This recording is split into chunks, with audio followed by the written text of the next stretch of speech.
Welcome student to the introductory lecture of chemistry class 11th। यहाँ पे हम लोग केमिस्ट्री के सिलेबस के बारे में बात करने वाले हैं कि पूरा 11 में जो आप केमिस्ट्री पढ़ेंगे उसमें क्या क्या इंक्लूड होने वाला है, जो कंप्लीट सिलेबस है उसमें क्या क्या होने वाला है। एक बेसिक आइडिया और व्यू मैं देना चाहूँगा आपको, जिससे कि आप जो चीज़ पढ़ने वाले हैं पूरा ईयर उसका आपको एक माइंडसेट आ जाए कि हमको ये पढ़ना है और हमको किस हिसाब से पढ़ना है, उस हिसाब से आप अरेंज कर लेंगे। तो पहला जो केमिस्ट्री हम लोग जानते हैं मैटर का स्टडी है और उसके इंटरनल प्रॉपर्टी कंपोजिशन का स्टडी है। तो हम लोग डायरेक्ट शुरू करते हैं। मेरा ये पैटर्न रहेगा कि मैं पहले आपको बता दूंगा कि इस चैप्टर में ये है, उसके बाद मैं उस टॉपिक को लिख दूंगा, जिसको आप पीडीएफ के रूप में डिस्क्रिप्शन से डाउनलोड भी कर सकते हैं या नोट भी कर सकते हैं, ठीक है, मेरे लिखने के बाद। तो चलिए हम लोग बात करते हैं। तो हमारा फर्स्ट चैप्टर जो है वो बेसिक कंसेप्ट ऑफ केमिस्ट्री, ठीक है, some basic concept of chemistry. यहाँ पे जो बेसिक कंसेप्ट है इसमें सिंपल बातें करना है, जैसे केमिस्ट्री क्या है, इसका स्कोप क्या है, इंपॉर्टेंस क्या है हमारे लाइफ में, और ब्रांचेज, ठीक है। ये सबसे इंट्रोडक्टरी लेक्चर है और इसमें हम लोग सिर्फ सिलेबस का बात करेंगे। नेक्स्ट लेक्चर जो आएगा वो इसी पे आएगा, केमिस्ट्री क्या है, इसका इंपॉर्टेंस क्या है हमारे डेली लाइफ में, ठीक है। जो हम लोग उठते हैं, पेस्ट करते हैं, वहाँ से लेके ब्रश वगैरह कपड़ा पहनते हैं, सब कुछ इसी का है। इसका स्कोप क्या है, ठीक है, और ब्रांचेज क्या है, ऑर्गेनिक, इनऑर्गेनिक, फिजिकल, एनालिटिक सुने होंगे। उसके बाद मेजरमेंट इन केमिस्ट्री, और ये फिजिक्स में जितना मेजरमेंट था, सिग्निफिकेंट फिगर, राउंडिंग, वो सब आएगा। तो वो सब मैंने आपको फिजिक्स में ही बताया, फिजिक्स वाला वीडियो देखे ही होंगे बेसिक का, तो उसमें मैंने बताया होगा। उसके बाद सिस्टम ऑफ यूनिट, अगेन यहाँ पे MKS, FPS, CGS रहेगा। मैं डायरेक्ट इसको मेजरमेंट के अंदर रख दूंगा और ये सब फिजिक्स में मैंने बताया हुआ है, तो वो सब एक ही लेक्चर रहेगा। फिजिक्स और केमिस्ट्री का एक बेसिक लिस्ट रहेगा, उसमें रहेगा। उसके बाद डायमेंशनल एनालिसिस, ठीक है, अगेन जो फिजिक्स में है वही चीज़ है, MLT के रूप में कोई चीज़ को लिखना। उसके बाद जो है ये मेन केमिस्ट्री हम लोग का शुरू होता है, जो कि है मैटर, एनर्जी, ठीक है। हमारा यूनिवर्स जानते हैं हम लोग मैटर या एनर्जी से बना हुआ है। मैटर, एनर्जी और उसका क्लासिफिकेशन, मतलब मैटर का क्लासिफिकेशन, सॉलिड में, लिक्विड में, गैस में, एलिमेंट्स में, कंपाउंड्स में, चाहे कि मिक्सचर में, ये सब चीज़। उसके बाद जो है वो एक इम्पोर्टेंट चीज़ है, वो क्या है, लॉ ऑफ केमिकल कम्बिनेशन। यहाँ पे हम लोग 5 लॉ पढ़ने वाले हैं। एक है law of conservation of mass, आप पढ़ चुके हैं 9th में। लॉ ऑफ डिफरेंट प्रोपोर्शन आप पढ़ चुके हैं 9th में। लॉ ऑफ मल्टीपल प्रोपोर्शन कोई पढ़े होंगे, कोई नहीं पढ़े होंगे। Law of reciprocal proportion and law of gases volume, ये सब पढ़ेंगे। उसके बाद डेल्टन्स एटॉमिक थ्योरी पढ़ेंगे, जो आप लोग क्लास 9th में पढ़े हुए हैं, ठीक है। एटम्स, मॉलिक्यूल, उसके बारे में, उसके फार्मूले के बारे में, उसके एटॉमिक और मॉलिक्यूलर मास के बारे में, एवोगाड्रो का हाइपोथेसिस और एप्लीकेशन, एवोगाड्रो का कुछ हाइपोथेसिस था उनके बारे में, मोल कंसेप्ट और उन पे बेस्ड न्यूमेरिकल्स के बारे में। उसके बाद जब कोई सॉल्यूशन बन जाता है तो वो कितना कंसनट्रेटेड है या कितना डाइल्यूट, उसका कंसनट्रेशन दिखाने के लिए हम कुछ क्वांटिटी यूज करेंगे, जैसे मोल फ्रैक्शन, मोलारिटी, मोलालिटी, सबके मास परसेंटेज, ये सब। उसके बाद इंपेरिकल फार्मूला और मॉलिक्यूलर फार्मूला के बारे में थोड़ा सा कंसेप्ट देखेंगे। जैसे हम लोग बात करें H2O2 है, तो हाइड्रोजन पेरोक्साइड होता है, इसको HO लिख दिया जाए तो वो इंपेरिकल फार्मूला है। उसके बाद हम लोग बात करेंगे केमिकल इक्वेशंस की, जो आप लोग क्लास 10 में फर्स्ट चैप्टर पढ़ा था, केमिकल इक्वेशन, उसको बैलेंस कैसे किया जाए, उससे कैसे इन्फॉर्मेशन प्राप्त किया जाए, उसका क्या क्या लिमिटेशन है। और यहाँ पे 2 तरह के केमिकल इक्वेशन को पढ़ेंगे, एक मॉलिक्यूलर इक्वेशन और एक आयनिक इक्वेशन, इस दोनों के बारे में पढ़ेंगे। अगेन इसके बारे में डिटेल वीडियो आएगी कब, रिडॉक्स रिएक्शन, इसी का एक पार्ट है, उसमें पढ़ेंगे। उसके बाद है stoichiometry, limiting reagent and reactant, ये सब हम लोग इस चैप्टर में पढ़ने वाले हैं। चलिए मैं आप इसको लिख दे रहा हूँ।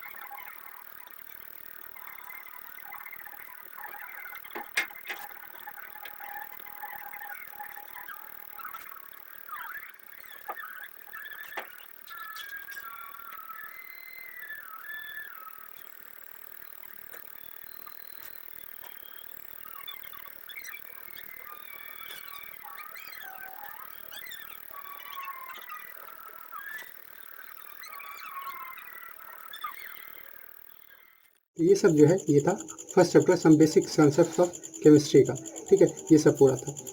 आपको इससे आइडिया लग गया होगा कि जो केमिस्ट्री है क्लास 10th का, क्लास 9th का और क्लास 11th का कोई कंपैरिजन ही नहीं है, बहुत अंतर है। 11th का केमिस्ट्री बहुत वास्ट है। दूसरा जो है चैप्टर वो है एटॉमिक स्ट्रक्चर, यानी एटम का स्ट्रक्चर। आप बोलेंगे तो हम लोग इतने 9 में पढ़े हुए हैं, उम्मीद मानिए आपका जो 9th का जितना नॉलेज है वो सब इसके एक पैराग्राफ में ही आ जाएगा, ठीक ठीक है, सारा इतना वास्ट दिया हुआ है ना कि आपके एक पैराग्राफ में ही एटॉमिक स्ट्रक्चर क्लास 11 का एक पैराग्राफ में ही आ जाएगा। खैर हम लोग यहाँ क्या पढ़ने वाले हैं, हम लोग डिस्कवरी पढ़ेंगे इलेक्ट्रॉन, प्रोटॉन और न्यूट्रॉन्स की, उसका जो प्रॉपर्टी है केनाल रे, एनॉट रे, उस सब के बारे में। उसके बाद मोज़ले का एक एक्सपेरिमेंट पढ़ेंगे एटॉमिक नंबर पे। यह मोज़ले का भी एक्सपेरिमेंट किए थे, जैसे मिल्टन सब किए थे, उसी तरह से मोज़ले का एक एक्सपेरिमेंट था एटॉमिक नंबर पे। अलग अलग मॉडल जो है, चाहे वो रदरफोर्ड का हो, थॉमसन का हो, उसका को एक बार और रिवाइज करेंगे। उसके बाद हम लोग इलेक्ट्रोमैग्नेटिक रेडिएशन और क्वांटम थ्योरी पढ़ेंगे। ये आपके लिए नया होगा, लेकिन क्वांटम थ्योरी बहुत इंटरेस्टिंग है। क्वांटम थ्योरी पढ़ेंगे रेडिएशन के बारे में, इसके ड्यूअल नेचर के बारे में पढ़ेंगे। स्पेक्ट्रम, जो कि आप बोर्स मॉडल का लिमिटेशन था, थोड़ा आप डिटेल में गए होंगे क्लास 9 में, तो स्पेक्ट्रम के बारे में पढ़ेंगे। अनसर्टेनिटी प्रिंसिपल एक है, उसके बारे में पढ़ेंगे। क्वांटम नंबर और पॉली एक्सक्लूशन प्रिंसिपल, ये भी एक प्रिंसिपल है, ठीक है। ये सब आता है, ऑर्बिटल पढ़ेंगे, उसमें समझ आएगा। पॉली एक्सक्लूजन प्रिंसिपल, इसको पढ़ेंगे। ऑर्बिटल, उनका शेप, वेव फंक्शन, इस सब को पढ़ेंगे। ऑर्बिटल सिंपली मीन्स वहाँ वो पोजीशन जहाँ पे इलेक्ट्रॉन को खोजने की जो प्रोबेबिलिटी है वो सबसे ज़्यादा हो, उसी को ऑर्बिटल बोलते हैं। एनर्जी लेवल डायग्राम और इलेक्ट्रॉनिक कॉन्फ़िगरेशन, ये सब हम लोग पढ़ने वाले हैं सेकंड चैप्टर, जो कि एटॉमिक स्ट्रक्चर है। तो मतलब समझ ही गए होंगे कि आपका जो मैं एक ही लाइन बोला कि discovery of electron, proton, neutron और उनका थॉमसन का मॉडल, वो सब एक ही पैराग्राफ में आ गया। चलिए इसको मैं लिख दे रहा हूँ।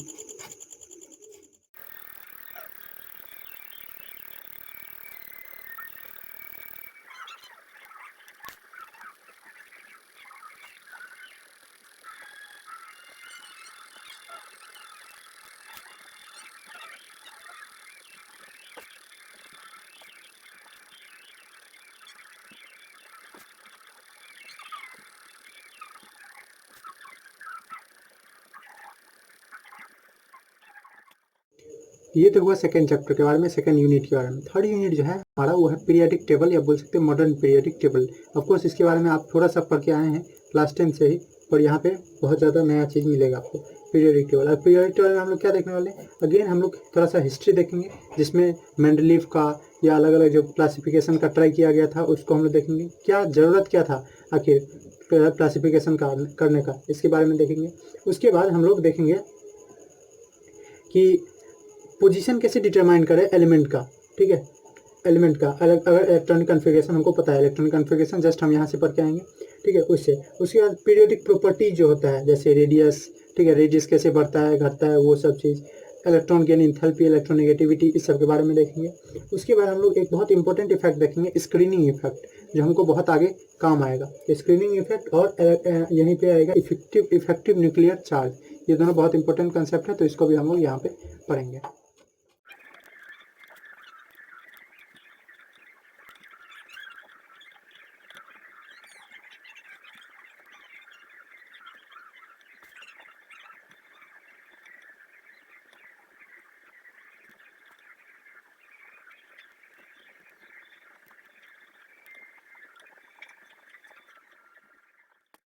ओके, जो इसका फोर्थ चैप्टर है वो बहुत इंपॉर्टेंट है केमिस्ट्री के अकॉर्डिंग, ठीक है। ये है क्या, केमिकल बॉन्डिंग इसका नाम है, या chemical bonding and molecular structure किसी किसी में लिखा रहता है। ये बहुत इंपॉर्टेंट चैप्टर है, सबसे इंपॉर्टेंट चैप्टर अगर केमिस्ट्री में बोला जाए, ठीक है। तो यहाँ पे अभी तक केमिकल बॉन्डिंग ही है, ठीक है। आप लोग 11th सिलेबस में ऑफकोर्स और भी है, लेकिन फर्स्ट रैंक मैं इसी को दूंगा, केमिकल बॉन्डिंग को। बहुत सारी चीज़ है इसमें पढ़ने के लिए, लेकिन इसके बिना केमिस्ट्री अधूरा है, क्योंकि केमिस्ट्री में होता क्या है, मेनली केमिकल बॉन्डिंग ही होता है, बॉन्डिंग होता है, कंपाउंड फॉर्मेशन होता है, और ये उसी के अंदर जाके आपको कुछ कुछ बताता है। ऑफकोर्स ये एकदम हाई लेवल नहीं है, बेसिक्स ही आपको बताया गया। जैसे कि केमिकल कॉम्बिनेशन का कॉज क्या है, तो वो थोड़ा मोड़ा हम लोग जानते हैं, एनर्जी कम करने के लिए, लोअर एनर्जी करने के लिए, ऑक्टेट पूरा करने के लिए, वो सब दिखाया गया आपको, ठीक है। उसके बाद एलिमेंट्स का सिंबल, ऑक्टेट रूल, उसके बाद लुइस का अप्रोच, एक साइंटिस्ट थे कौशल लुइस, वो अलग अलग उनका क्या अप्रोच था केमिकल कॉम्बिनेशन की तरफ, जो केमिकल बॉन्डिंग होता है उसके तरफ, उसके बारे में आपको बताया जाएगा। उसके बाद इलेक्ट्रोवैलेंट और कोवैलेंट बॉन्ड, इसके बारे में, जिसके बारे में थोड़ा सा आप पढ़े थे क्लास 10th में, मेटल और मेटल में, वो चीज़ आपको बताया जाएगा। कोऑर्डिनेट कंपाउंड का भी एक कंसेप्ट आएगा, कोऑर्डिनेट बॉन्ड का। फिर बहुत अच्छा सा कंसेप्ट आएगा, जैसे फॉर्मल चार्ज, जैसे SO4 पे 2 माइनस देखते हैं, वो चार्ज किस पे रहता है रियली, वो कंसेप्ट फॉर्मल चार्ज। पोलैरिटी, जो H2O में रहते हैं, तो देखते सुनते होंगे कि O पे थोड़ा सा निगेटिव, H पे थोड़ा सा पॉजिटिव, ये सब थोड़ा थोड़ा अगर एडवांस्ड पढ़े होंगे क्लास 10th में केमिस्ट्री, तो आपको सुनने में आया होगा। तो वो पोलैरिटी के बारे में, डाइपोल मोमेंट उसी से आता है, डाइपोल मोमेंट मतलब दो पोल मोमेंट सिंपली। पोलराइजेशन, ठीक है, वही जो पोलैरिटी है वही पोलराइजेशन, ठीक है। हाइड्रोजन बॉन्डिंग एक आएगा नया कंसेप्ट। उसके बाद उसी तरह से आएगा बॉन्ड का कुछ कैरेक्टरिस्टिक्स, जैसे बॉन्ड का लेंथ, बॉन्ड का ऑर्डर, बॉन्ड एंगल, इस सब के बारे में। उसके बाद एक बहुत इंपॉर्टेंट कंसेप्ट आएगा रेजोनेंस, ये फिजिक्स में भी था और केमिस्ट्री में भी। उसके बाद VSEPR थ्योरी आएगा, जो कि इसी तरह से जैसे कॉजल लुईस का अप्रोच था वैसे ही VSEPR यानी valence shell electron pair repulsion theory वो आएगा। उसके बाद एक सबसे इंपॉर्टेंट क्वांटम थ्योरी आएगा, ठीक है, कोवेलेंट बॉन्ड के रिगार्डिंग। फिर एक और थ्योरी आएगा वैलेंस बॉन्ड थ्योरी, जी हाँ, इसमें बहुत सारा बॉन्ड थ्योरी पढ़ना है आपको, कॉसल लुईस अप्रोच पढ़ना है, फिर आपको वेसेपर थ्योरी पढ़ना है, फिर क्वांटम थ्योरी पढ़ना है, फिर VBT यानी वैलेंस बॉन्ड थ्योरी पढ़ना है, उसमें हाइब्रिडाइजेशन सब पढ़ाया जाएगा, और एट लास्ट हम लोग MOT पढ़ेंगे यानी मॉलिक्यूलर ऑर्बिटल थ्योरी। तो ये सब बहुत सारा थ्योरी इसमें पढ़ना है, ठीक है। तो चलिए मैं अब इस सब का लिख देता हूँ जिससे कि आपका टाइम खर्च कम हो।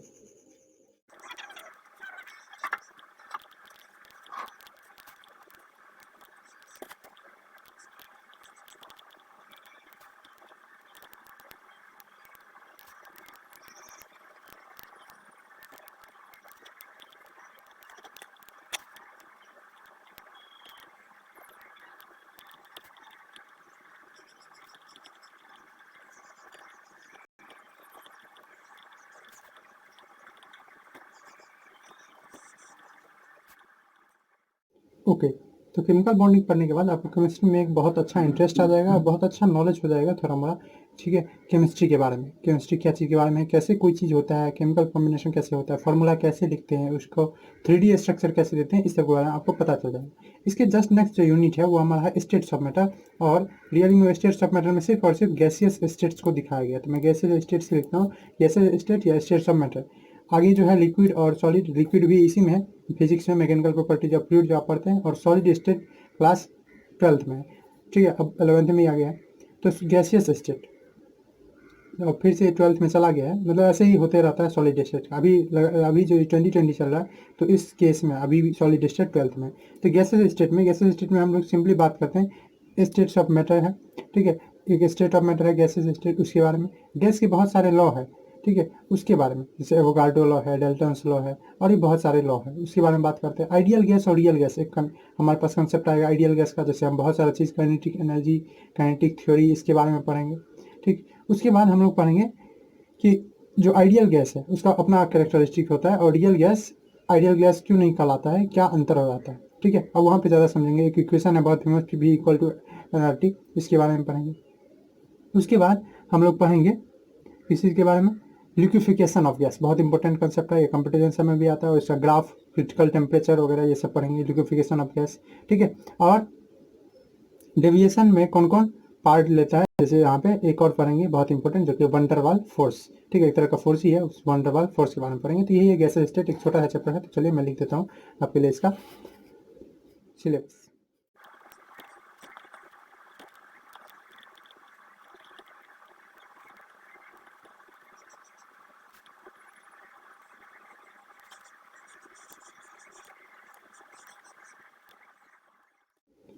अब जो नेक्स्ट यूनिट है उसमें हम लोग थर्मोडायनेमिक्स के बारे में पढ़ेंगे।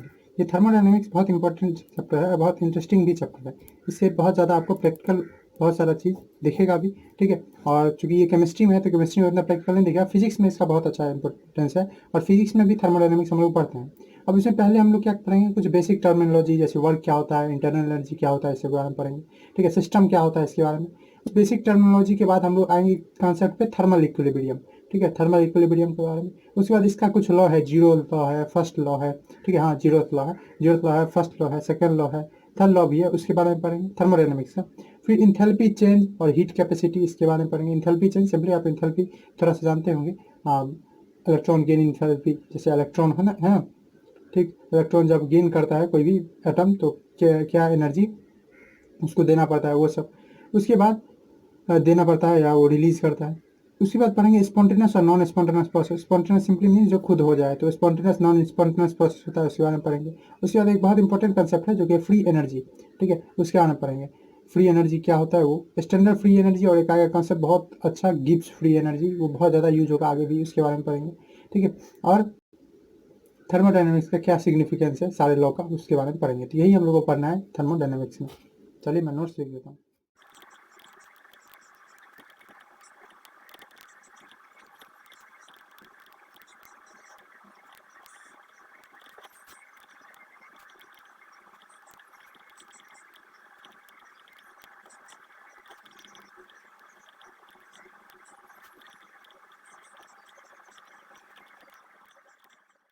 अब जो नेक्स्ट यूनिट होने वाला है वो बहुत इंपॉर्टेंट है, यहाँ के लिए भी, 11th के लिए भी और 12th के लिए भी और आगे के केमिस्ट्री के लिए भी, जो कि है इक्विलिब्रियम। मैं अगर केमिकल बॉन्डिंग के बाद किसी को इंपॉर्टेंस दूँ ज़्यादा तो यही होगा। केमिकल बॉन्डिंग को मैं फर्स्ट प्रायोरिटी देता हूँ, उसके बाद मैं इसी को देता हूँ, ठीक है। अब ये केमिकल इक्विलिब्रियम में हम लोग पढ़ेंगे क्या? तो केमिकल इक्विलिब्रियम अगर देखेंगे आप, अच्छा बुक जो है वो 2 पार्ट्स में कर दिया जाता है। ख्याल एनसीईआरटी भी खराब बुक नहीं, एनसीईआरटी बहुत अच्छा बुक है, वो एक ही पार्ट में दिया हुआ है। इसका मेन 2 पार्ट है, एक को हम लोग केमिकल इक्विलिब्रियम बोलते हैं और एक को आयनिक इक्विलिब्रियम, ठीक है। एक है केमिकल इक्विलिब्रियम और एक है आयनिक इक्विलिब्रियम। सबका दोनों का अपना अपना इंपॉर्टेंस है। आपको अगर पीएच वगैरह में दिक्कत होता है वो सब निकालना, एसिड का कंसेप्ट में दिक्कत है कि एसिड हाइड्रोजन वगैरह, ये ऑक्सीडेशन रिडक्शन सब कुछ आपको इसमें क्लियर होगा। ओके, पहले चीज हम समझेंगे केमिस्ट्री में इक्विलिब्रियम का क्या मतलब है। जी हाँ, डेली लाइफ में जो इक्विलिब्रियम है लगभग वही मीनिंग है यहाँ पे भी, ठीक है, मतलब बैलेंस हो जाना। इसी तरह का केमिकल इक्विलिब्रियम का क्या मतलब, उसके बाद कुछ इक्विलिब्रियम जिसमें फिजिकल और केमिकल चेंज होते रहेंगे उसके बारे में पढ़ेंगे। एक लॉ पढ़ेंगे बहुत important, law of mass action, ठीक है, और उसका एक्सप्रेशन कैसे लिखते हैं उसके बारे में पढ़ेंगे। उसके बाद एक है लॉ, उसी से related, law of chemical equilibrium. इसका कैसे एक्सप्रेशन लिखेंगे और इसमें एक कांस्टेंट आएगा जिसको इक्विलिब्रियम कांस्टेंट कहते हैं। वो इक्विलिब्रियम कांस्टेंट के यूनिट क्या होगा उसके बारे में पढ़ेंगे, उसका एक्सप्रेशन लिखना सीखेंगे। उसके बाद बहुत इंपॉर्टेंट और मैं बोलूँ बहुत ही सिग्निफिकेंट एक प्रिंसिपल है, ली चटलियर प्रिंसिपल। यही नहीं, आगे केमिस्ट्री में बहुत हेल्प करेगा आपको, प्रोसेस को फ्यूचर में गेस करने के लिए, किसी चीज़ का प्रोडक्शन बढ़ाना है उसके लिए, इंडस्ट्री में भी बहुत इंपॉर्टेंट है, जो कि है ली चटलियर प्रिंसिपल। इसके बारे में पढ़ेंगे। उसके बाद पढ़ेंगे कि इक्विलिब्रियम क्या प्रभावित होता है और क्या प्रभावित होता है तो किस किस चीज़ से। तो जी हाँ, प्रभावित होता है जैसे कैटलिस्ट से, ठीक है, इनर्ट गैस के एडिशन से, इस सब के बारे में पढ़ेंगे, फैक्टर से इफेक्टिंग इक्विलिब्रियम। उसके बाद जो आयनिक इक्विलिब्रियम है इसमें हम लोग पढ़ेंगे इलेक्ट्रोलाइट के बारे में और वीक इलेक्ट्रोलाइट के बारे में। उसका मेनली चूंकि नाम ही है आयनिक तो हम लोग आयोनाइजेशन से ही शुरू करेंगे, आयन के फॉर्मेशन से। तो आयोनाइजेशन पढ़ेंगे वीक इलेक्ट्रोलाइट का, जहाँ वीक इलेक्ट्रोलाइट का, स्ट्रॉन्ग का क्यों नहीं, क्योंकि स्ट्रॉन्ग इक्विलिब्रियम में जाता है, वहाँ पे पढ़ेंगे आप, ठीक है। उसके बाद एक लॉ है इसमें भी, ऑस्वाल्ड डाइल्यूशन लॉ, उसके बारे में पढ़ेंगे। उसके एसिड बेस सॉल्ट उसके बारे में समझेंगे, उसका रिलेटिव स्ट्रेंथ और बहुत सारा कंसेप्ट आपके पास आएगा, ठीक है। एसिड बेस का एक आपके पास एसिड बेस का कंसेप्ट है, आरएनएस कंसेप्ट। यहाँ पे और भी नए नए आएंगे, ब्रॉन्स्टेड लोरी कंसेप्ट और भी अलग अलग। उसके बाद हम लोग आयनिक प्रोडक्ट ऑफ वाटर जिसमें हम पीएच वगैरह निकालते हैं उसके बारे में बहुत अच्छे से यहाँ पे पढ़ाई किया जाएगा, बहुत अच्छा न्यूमेरिकल्स मिलेगा आपको। उसके बाद हम लोग सॉल्ट के बारे में पढ़ेंगे, ठीक है, उसके हाइड्रोलाइसिस के बारे में पढ़ेंगे, कॉमन आयन इफेक्ट जो कि कुछ थोड़ा थोड़ा रिलेटेड एली चटलियर प्रिंसिपल से उस पर पढ़ेंगे, ठीक है। Solubility product and buffer solution, इस चीज़ों के बारे में हम लोग पढ़ने वाले हैं। ये पूरा इक्विलिब्रियम चैप्टर में जो 2 पार्ट में लिखा हुआ। चलिए मैं इसका सिलेबस लिख देता हूँ आपके लिए, बहुत इंपॉर्टेंट चैप्टर है ये।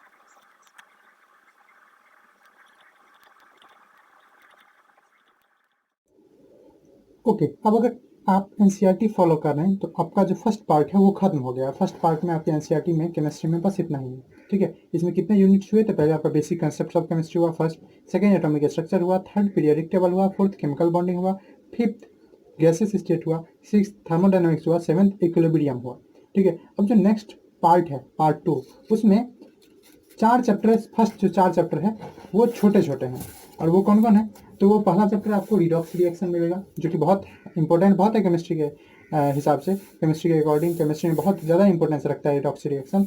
लेकिन अगेन छोटा चैप्टर है redox reaction, hydrogen, S block, P block, और इसमें है पीरियोडिक टेबल के बारे में जो हम लोग पढ़े हैं उसके ही ग्रुप के बारे में पढ़ेंगे। जैसे एस ब्लॉक में पढ़ेंगे, एस ब्लॉक में कौन होता है, ठीक है, अल्काली मेटल, अल्कालिन अर्थ मेटल, यानी फर्स्ट और सेकंड ग्रुप, उसके बारे में। अब हाइड्रोजन का आपको पता होगा मॉडर्न पीरियोडिक टेबल में कोई फिक्स जो पोजीशन है वो नहीं है, तो उसके लिए हाइड्रोजन का एक अलग ही हम लोग पढ़ेंगे, ठीक है। एक चैप्टर ये हम लोग के पास हाइड्रोजन का, तो रिडॉक्स रिएक्शन एक पढ़ेंगे, उसके बाद पढ़ेंगे हाइड्रोजन के बारे में, ठीक। उसके बाद एस ब्लॉक के बारे में पढ़ेंगे, एस ब्लॉक में जैसे सोडियम मैग्नीशियम ये सब है उसके बारे में, तो एस ब्लॉक। और पी ब्लॉक में हम लोग सिर्फ 2 ग्रुप के बारे में पढ़ेंगे, पी ब्लॉक में हम लोग किसी किसके बारे में पढ़ेंगे, सिर्फ हम लोग पढ़ने वाले 13th एंड 14th ग्रुप। आपको पता हो 13 से 18 तक होता है, लेकिन हम लोग सिर्फ 13 और 14 पढ़ेंगे।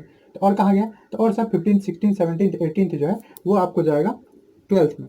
12th में आपके पास है पी ब्लॉक, वहाँ पे 13, 14 ना पढ़ा के 15, 16, 17, 18 पढ़ाया जाएगा। तो ये 4 चैप्टर छोटे छोटे हैं, ठीक है। इनमें है क्या, तो पहले रिडॉक्स रिएक्शन समझेंगे। तो रिडॉक्स का मतलब समझेंगे, आप लोग 10th में नहीं समझेंगे रिडॉक्स रिएक्शन, यानी ऑक्सीडेशन रिडक्शन। ये आर जो है वो रिडक्शन से लिया गया, ठीक है, और RET रिडक्शन से, OX जो है ऑक्सीडेशन से। तो ऑक्सीडेशन रिडक्शन का मीनिंग समझेंगे। 10th में बहुत छोटा सा कंसेप्ट था, तो इसमें इसको वास्ट ले जाएंगे ऑक्सीडेशन नंबर के कंसेप्ट पे। ऑफकोर्स वही इलेक्ट्रॉन वाला, एडिशन ऑफ ऑक्सीजन, हाइड्रोजन, वो सब भी पढ़ेंगे, लेकिन नया अप्रोच लाएंगे, एक मॉडर्न कंसेप्ट लाएंगे, उसके बारे में पढ़ेंगे। उसके बाद हम लोग क्या पढ़ेंगे, तो उसके बाद हम लोग पढ़ेंगे कि रिडॉक्स रिएक्शन को बैलेंस कैसे करें। इसके अलग अलग मेथड पढ़ेंगे, जैसे एक आयन इलेक्ट्रॉन मेथड है, एक ऑक्सीडेशन नंबर मेथड है, दोनों मेथड पढ़ेंगे। उसके बाद इलेक्ट्रोकेमिकल सेल, ठीक है, उसके बारे में पढ़ेंगे, उसका रिप्रेजेंटेशन, जैसे कि एक सेल यहाँ पे हम लोग को पढ़ना भी है, गैल्वेनिक सेल, तो उसके बारे में। उसके बाद हम लोग देखेंगे कि हाइड्रोलिसिस जो होता है उसका क्या प्रोडक्ट होगा, उसका प्रिडिक्शन करेंगे। जैसे NaCl अगर मोल्टेन है तो Na+Cl- होता है, एनोड पे क्या जाएगा, कैथोड पे। लेकिन अगर उसमें पानी मिला दिया जाए तो पानी मिलने पे और भी नया नया चीज़ आएगा, तो उसमें क्या प्रोडक्ट बनेगा उसके बारे में। और एक इंपॉर्टेंट चीज़ जो कि इलेक्ट्रोकेमिकल सीरीज, उसके बारे में पढ़ेंगे। उसके जस्ट बाद हाइड्रोजन है। हाइड्रोजन में सिंपली हम लोग पोजीशन जानेंगे हाइड्रोजन का, क्या क्या प्रॉपर्टी है, क्या क्या एप्लीकेशन है हाइड्रोजन का, ठीक है, कैसे फॉर्मेशन होता है H2 डाइहाइड्रोजन गैस जिसको बोलते हैं वो, ठीक है, आइसोटोप्स ऑफ हाइड्रोजन, ठीक है, जिसका प्रोटियम, ड्यूटेरियम, ट्रिटियम पढ़ते हैं, उसके बारे में। उसके बाद हाइड्रोजन इकोनॉमी बारे में पढ़ेंगे। हाइड्रोजन इकोनॉमी सिंपल मीन्स कि हाइड्रोजन को फ्यूल के रूप में यूज करना, उसके बारे में पढ़ेंगे, ठीक है। हार्ड और सॉफ्ट वाटर, ठीक है, जो कि हाइड्रोजन का ही ना प्रोडक्ट है। वाटर क्या होता है, H2O, तो उसके बारे में पढ़ेंगे, ठीक। और एक इंपॉर्टेंट कंपाउंड H2O2 जो कि हाइड्रोजन पेरोक्साइड है, उसके बारे में पढ़ेंगे। अगेन जो एस ब्लॉक है, एस ब्लॉक में हम लोग पढ़ेंगे अल्काली मेटल, अल्कालीन, अर्थ मेटल्स के बारे में, यानी फर्स्ट और सेकंड ग्रुप के बारे में। डिफरेंस क्या है इस दोनों में, डायगोनल रिलेशनशिप, अभी तक तो आप ग्रुप वाइज और पीरियड वाइज पढ़े होंगे, डायगोनल रिलेशनशिप देखेंगे। उसके बाद हर एक जो फर्स्ट ग्रुप में, जो कोई भी ग्रुप में जो सबसे ऊपर वाला मेंबर होता है, वो अपने छोटे साइज और बहुत सारे फैक्टर्स के कारण कुछ अलग बिहेवियर रखता है, जिसको एनोमलस बिहेवियर कहा जाता है। तो एनोमलस बिहेवियर पढ़ेंगे हम, ठीक है, किसका, लिथियम का, बेरिलियम का। लिथियम फर्स्ट ग्रुप का, बेरिलियम सेकंड का। उसके बाद कंपाउंड्स ऑफ द मेटल, यानी ये जो सोडियम है, मैग्नीशियम, ये सब के कंपाउंड्स देखेंगे। फाइनली पी ब्लॉक जो कि 13th और 14th ग्रुप है, उसके बाद में इंट्रोडक्शन देखेंगे, उनका क्या पोजीशन है ये पढ़ेंगे, क्यों पी ब्लॉक या एस ब्लॉक कहा जाता है उन एलिमेंट्स को, उसके बारे में पढ़ेंगे, ठीक। उसके बाद प्रॉपर्टी में कुछ ट्रेंड्स है, जैसे एटॉमिक नंबर का हो चाहे रेडियस का हो, इस सब के बारे में पढ़ेंगे।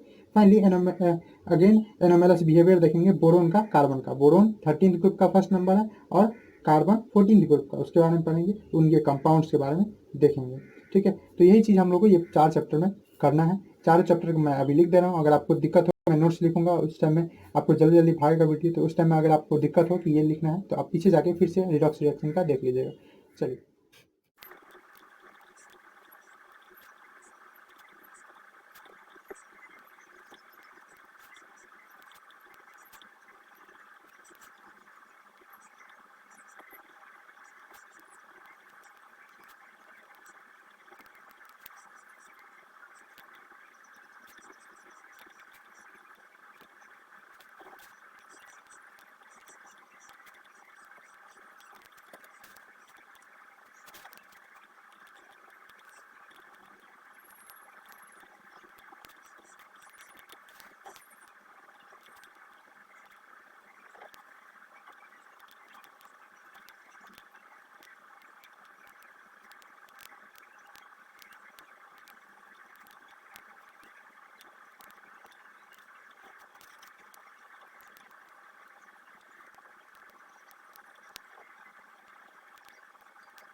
अब जो नेक्स्ट यूनिट है वो आपका है ऑर्गेनिक केमिस्ट्री।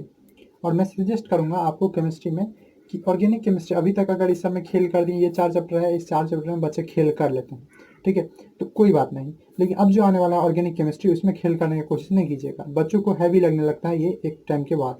कारण एक ही है, क्यों, क्योंकि बच्चे जो है ध्यान नहीं देते हैं शुरू से इस पे, और ध्यान देते हैं, और ये जो है एक तरह से हम बोलते हैं, जैसे मैथ में आप सुनते होंगे और बोलते भी होंगे कि मैथ में प्रैक्टिस चाहिए भैया, प्रैक्टिस के बिना मैथ कुछ नहीं है। Organic chemistry is same in case of practice, math के ही जैसा भाई है। प्रैक्टिस चाहिए इसमें, आपको सिर्फ कॉन्सेप्ट से नहीं होगा। इस समय सिर्फ कॉन्सेप्ट से काम चल जाएगा, आपका डिफरेंट टाइप के क्वेश्चन भी करेंगे तो चैप्टर कंप्लीट हो जाएगा। लेकिन ऑर्गेनिक केमिस्ट्री में दोनों चीज़ चाहिए, थियरी भी चाहिए, उसका डेप्थ नॉलेज भी चाहिए, और टुगेदर विथ उसका इंपॉर्टेंट कंसेप्ट के का क्वेश्चन वो भी रेगुलरली होना चाहिए। तो ये जो है ऑर्गेनिक केमिस्ट्री, इसको हम लोग 5 पार्ट में पढ़ेंगे, 5 अलग अलग पार्ट, ठीक है।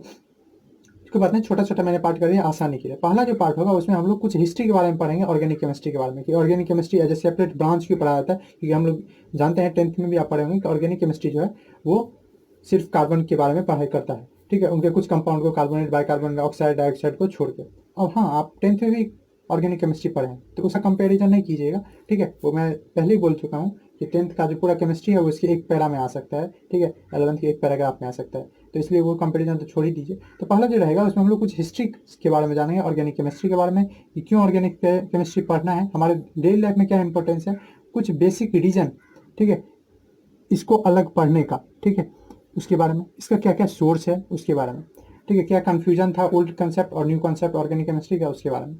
उसके बाद शेप्स कुछ के बारे में, कुछ मॉलिक्यूल, ऑर्गेनिक मॉलिक्यूल जो है, जैसे आप सुने होंगे इथेन, ब्यूटेन, जो अल्किन अल्किन है, उस सब का सब इस शेप के बारे में देखेंगे, और उनको कैसे रिप्रेजेंट करते हैं उसके बारे में देखेंगे। सेकेंड जो यूनिट होगा ये वो किसके बारे में हम बात किए, ये हुआ कुछ बेसिक्स के बारे में, पहला चीज़ हम लोग बेसिक्स के बारे में समझें।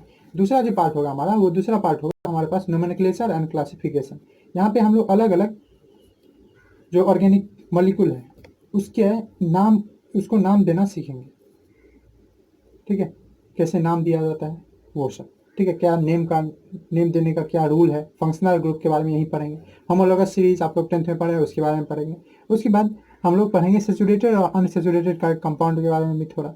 बॉन्ड लाइन नोटेशन एक बहुत इंपॉर्टेंट जो रिप्रेजेंटेशन है उसके बारे में पढ़ेंगे।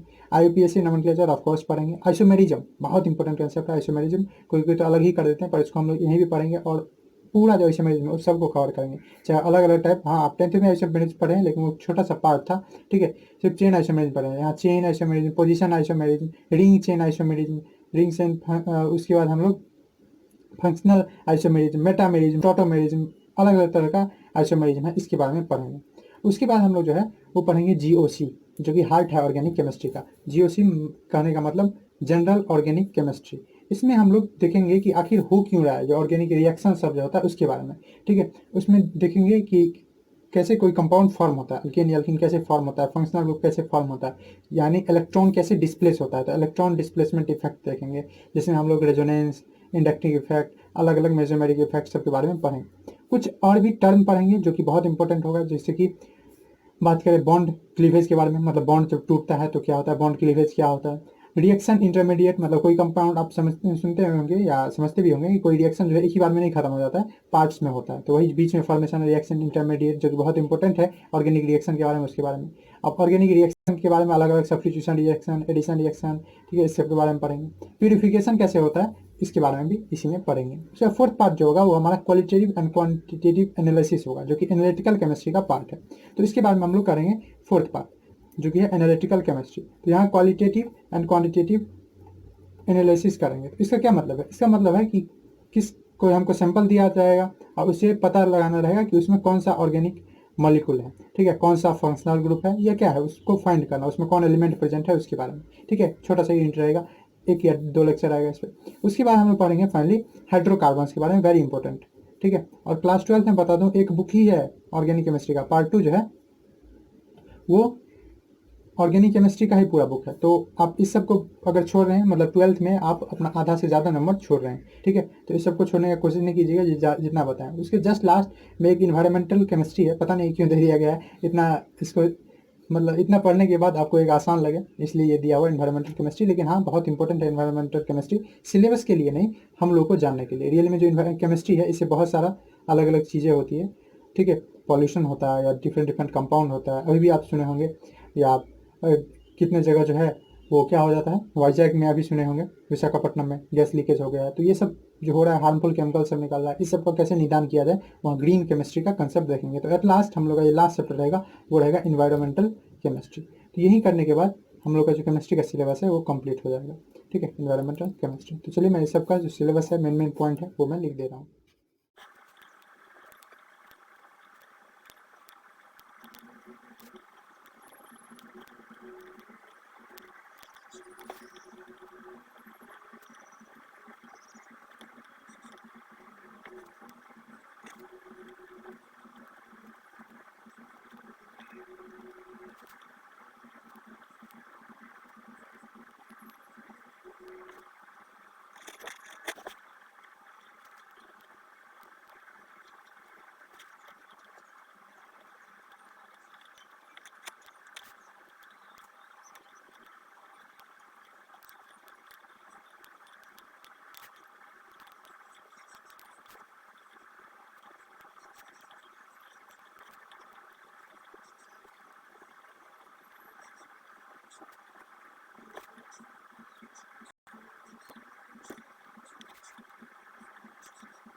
यही सब चीज़ हम लोग को पढ़ना था। मैं बताना भूल गया कि हाइड्रोकार्बन में एक बहुत इंपॉर्टेंट एरोमेटिक हाइड्रोकार्बन होता है, जैसे कि आप इस तरह का बेंजीन वगैरह देखे होंगे थोड़ा सा, उसके बारे में पढ़ेंगे, उसकी प्रॉपर्टी, उसके क्लासिफिकेशन, उसका स्ट्रक्चर, उसमें जो आइसोमेरिज्म है उसके बारे में पढ़ेंगे। तो यही सब चीज़ था पूरा क्लास 11th का केमिस्ट्री।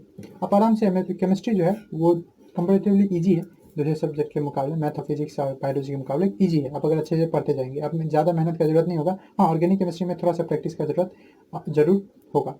तो अगेन मैं यही बोलना चाहूँगा कि अगर आप क्लास 11th में साइंस लिए हुए हैं तो आपको एक इंटरनल मोटिवेशन का हमेशा ज़रूरत होता रहेगा।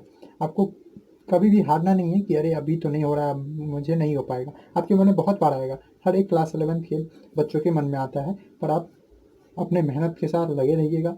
आप ये नहीं सोचिएगा कि मेरा इस टेस्ट में कम नंबर आया या ऐसा हो रहा है, बस अपने काम में लगे रहिए। कोई कुछ बोले, चाहे वो टीचर हो, हाँ मैं टीचर का भी बात करता हूँ, या दोस्त हो या कुछ हो, अपना एक पढ़ाई में जो सीक्वेंस रहेगा आप वो लेके चलिएगा, आप ज़रूर सक्सेस पाइएगा। और क्लास 11th का 12th का जो जितना चीज़ है, जितना स्टडी है, वो लाइफ में आगे बहुत काम आने वाला है। जी हाँ, आपको 10th में भी ये बोला गया होगा, मैं जानता हूँ, लेकिन 10th वाला उतना काम नहीं आ पाता है। आप देखिए, तो 11th 12th का आप आगे जिस फील्ड में जाना चाहते हैं, चाहे वो आप इंजीनियरिंग फील्ड में जाना चाहें, चाहे वो आप बीएससी बीएड या कोई अलग जाना चाहे, ठीक है, तो करियर के बारे में भी मैं बात नहीं करूँगा। जहाँ जाना चाहें तो ये नॉलेज जो है बहुत इंपॉर्टेंट है। हाँ, कोई कोई बोलते हैं कि इसका क्या लाइफ में हमारा क्या यूज होगा, यहाँ पे हम हाइड्रोजन के बारे में पढ़ लिए तो क्या यूज होगा। बहुत इंपॉर्टेंट यूज है, ठीक है। आज आप में, और आप अगर पढ़े लिखे रहेंगे, सोसाइटी में रहेंगे, और आपके बगल में एक किसान है, ठीक है, आपको इस रिएक्शन से के बारे में पता है कि यहाँ पे ये चीज़ हो सकता है। आपको सिंपल सा एक मैं एग्जांपल देता हूँ केमिस्ट्री से ही। आप सुने होंगे कि आपकी मम्मी या पापा जो बोलते होंगे, इस गांव घर में डिबिया होता है, ठीक है, या आग। आग को बोला जाता है कि आग को मुंह से मत एक्सटिंग्विश करना चाहिए, मिझाना चाहिए। ये क्यों क्यों नहीं बुझा सकते हैं हम आग को मुंह से?